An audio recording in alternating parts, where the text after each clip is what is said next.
'Twas the night before Christmas, when all through the house not a creature was stirring, not even a mouse.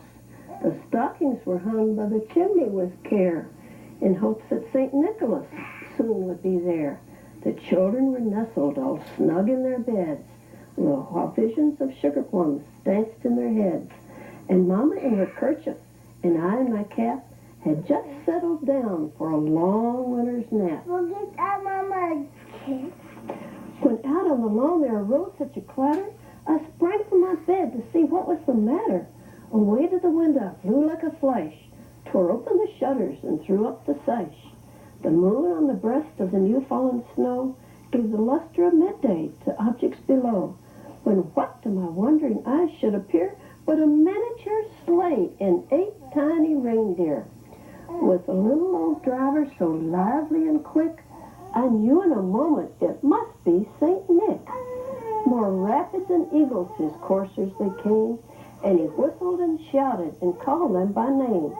Now Dasher, now Racer, now Prancer and Vixen, on Comet, on Cupid, on Donder and Blitzen, to the top of the porch, to the top of the wall.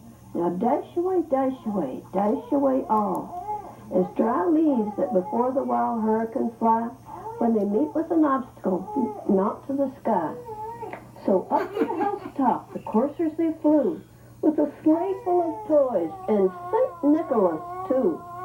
Then in a twinkling I heard on the roof the prancing and pawing of each little hoof. As I drew in my head and was turning around, down the chimney St. Nicholas came with a bound. He was dressed all in fur, from his head to his foot, and his clothes were all tarnished with ashes and soot. A bundle of toys he had flung on his back, and he looked like a peddler just opening his pack. His eyes, how they twinkled, his dimples, how merry. His cheeks were like roses, his nose like a cherry. His droll little mouth was drawn up like a bow, and the beard on his chin was as white as the snow.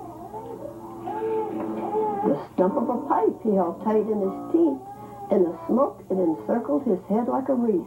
He had a broad face and a little round belly that shook when he laughed like a bowl full of jelly. He was chubby and plump, a right jolly old elf, and I laughed when I saw him in spite of myself. A wink of his eye and a twist of his head soon gave me to know I had nothing to dread. He spoke not a word, but went straight to his work, and filled all the stockings, and turned with a jerk, and laying his finger aside of his nose, and giving a nod, up the chimney he rose.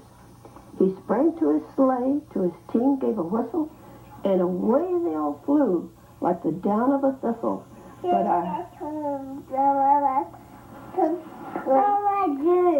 I heard him exclaim as he drove out of sight, "Merry Christmas to all, and to all a good night."